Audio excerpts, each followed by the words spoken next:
नमस्कार विद्यार्थी मित्रों, मैं पीएन पटेल आपके सामने एक नया क्वेश्चन लेके आ रहा हूँ 2 मार्क्स का। परिणात्मक और गुणात्मक परिवर्तन कौन कौन से आते हैं।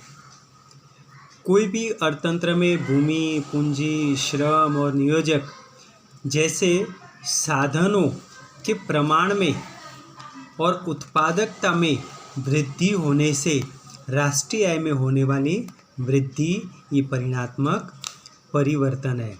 आया समझ में। कोई भी देश में उत्पादन के साधन बढ़े, उत्पादकता बढ़े और राष्ट्रीय आय बढ़े तो वो आर्थिक वृद्धि हुई है, ये परिणात्मक परिवर्तन है। नए संशोधन के कारण वस्तु की गुणवत्ता में होने वाला सुधार यानी एक गुणात्मक परिवर्तन है। जैसे कि कोई भी वस्तु का संशोधन हुआ, यहाँ पर उदाहरण दिया है कि कृषि के क्षेत्र में सुधरे हुए बीजों के कारण उत्पादन में वृद्धि हुई, संकर बीजों के कारण, ये परिणात्मक परिवर्तन है। और अनाज की गुणवत्ता में सुधार हो, ये गुणात्मक परिवर्तन है। जैसे कि नए संशोधन वाले संकर बीज है, जो हाइब्रिड बियारण है, उसके कारण जो उत्पादन बढ़ा है वो क्या है कि गुणात्मक परिवर्तन है, वो परिणात्मक परिवर्तन है, उत्पादन बढ़ा है वो। लेकिन जो अनाज की गुणवत्ता है, जैसे कोई सब्जी है, कोई फल है, तो उसका स्वाद, उसका रंग है, उसका कितने समय में उत्पादन होता है, उसके पीछे होने वाला खर्च घट रहा है, तो ये सब गुणात्मक परिवर्तन है। कोई भी देश में शिक्षा में वृद्धि हो, औसत आय में वृद्धि हो, जीवन स्तर में सुधार हो, बाल मृत्यु दर में कमी हो, तो ये गुणात्मक परिवर्तन है। शिक्षा बढ़े, औसत आय में वृद्धि हो, बाल मृत्यु दर घट जाए, लोगों के जीवन स्तर में सुधार हो, तो ये गुणात्मक परिवर्तन है। लेकिन सिर्फ देश की राष्ट्रीय आय बढ़ती रहे तो ये परिणात्मक परिवर्तन है। अगला क्वेश्चन है, उत्पादन में वृद्धि ये किस प्रकार का परिवर्तन है। उत्पादन और आर्थिक वृद्धि के बीच सीधा संबंध है। आर्थिक वृद्धि को समय के लंबे अंतराल दौरान अर्थतंत्र में चीजवस्तु के कुल उत्पादन में होने वाली वृद्धि के साथ संबंध है। अर्थतंत्र में लंबे समय तक वस्तुओं का उत्पादन बढ़ता रहे तो उसे आर्थिक वृद्धि कहते हैं। आर्थिक वृद्धि में वास्तविक आय और प्रति व्यक्ति आय में निरंतर वृद्धि होती रहती है और इस वृद्धि के लिए उत्पादन के साधनों के पूर्ति में वृद्धि और गुणवत्ता में सुधार जिम्मेदार है। इसलिए उत्पादन में वृद्धि ये वृद्धि ये परिणात्मक परिवर्तन है। जरा उसको समझना कि अगर पब्लिक की वास्तविक आय और प्रति व्यक्ति आय निरंतर बढ़ती रहे, उत्पादन के साधनों की पूर्ति में भी वृद्धि होती रहे और गुणवत्ता में भी सुधार होता रहे, तो जिसे उत्पादन बढ़े तो ये वृद्धि है और ये परिणात्मक है। तो यहाँ पर एक क्वेश्चन कंप्लीट हुआ। अब नेक्स्ट क्वेश्चन है, आर्थिक विकास के निर्देशकों की सूची बनाइए। जो निर्देशक है वो 4 है, वो तो आपको मालूम ही है मेन कि भाई कोई भी देश के आर्थिक विकास को मापने के लिए अलग अलग लोगों ने निर्देशक दिए हैं। तो उसमें अपने 4 मुख्य निर्देशक यही है। मैंने बुक में लिखा है 6, पर अपने मोस्ट क्या है देखिए। पहला राष्ट्रीय आय, राष्ट्रीय आय में वृद्धि दर, दूसरा है प्रति व्यक्ति आय का वृद्धि दर, तीसरा है जीवन की भौतिक गुणवत्ता का अंक और चौथा है मानव विकास अंक। तो आपको ये 4 याद रखना है मोस्ट। आर्थिक विकास के निर्देशक कितने हैं? 4 हैं। राष्ट्रीय आय का वृद्धि दर, प्रति व्यक्ति आय का वृद्धि दर, जीवन की भौतिक गुणवत्ता का अंक और मानव विकास अंक।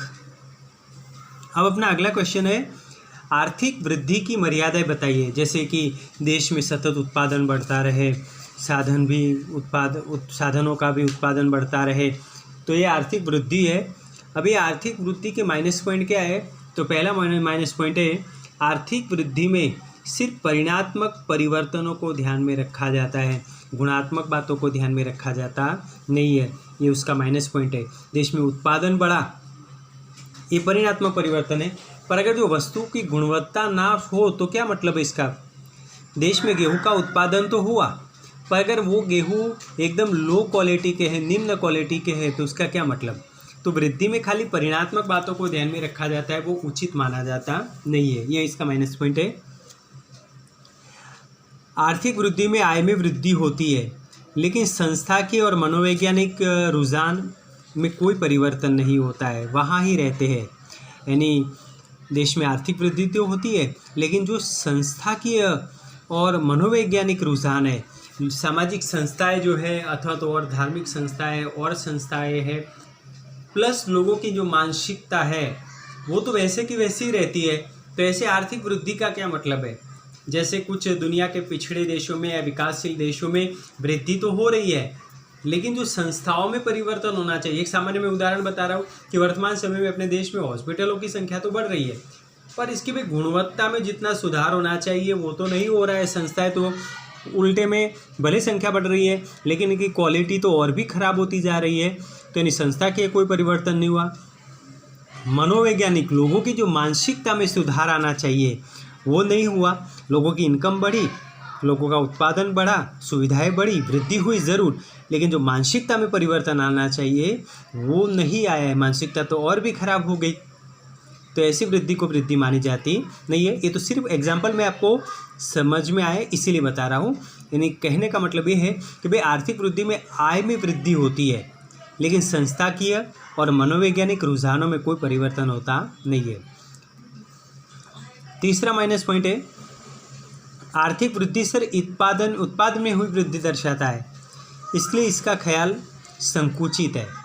खाली उत्पादन बढ़ा उसको ध्यान में रखा जाता है, लेकिन उसकी गुणवत्ता को तो ध्यान में नहीं रखा जाता है।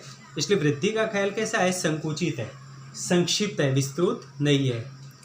नेक्स्ट क्वेश्चन है, प्रजा के कल्याण में होने वाले परिवर्तनों को मापना मुश्किल है। आर्थिक वृद्धि में क्या है, भले यानी कि वृद्धि हुई, उत्पादन बढ़ा, पर उससे प्रजा का कल्याण हुआ कि नहीं हुआ वो मापना मुश्किल है, इसलिए मापदंड योग्य नहीं है। भले देश में उत्पादन बढ़ रहा हो, लेकिन आज भी देश में ऐसे बहुत सारे नागरिक हैं कि जिनको खाना भी नहीं मिल रहा है। तो ऐसी वृद्धि का क्या मतलब? प्रजा के कल्याण को तो माप ही नहीं सकती है वृद्धि, खाली उत्पादन को बता रही है कि भाई 2019 में इतना उत्पादन था, 2020 में इतना उत्पादन हो गया। तो खाली उत्पादन को दर्शाया है, पर उससे प्रजा का क्या कल्याण हुआ वो दर्शाया जाता नहीं है। इसीलिए ये आर्थिक वृद्धि की मर्यादाएं हैं। धन्यवाद। यहाँ पर एक क्वेश्चन कंप्लीट हुआ।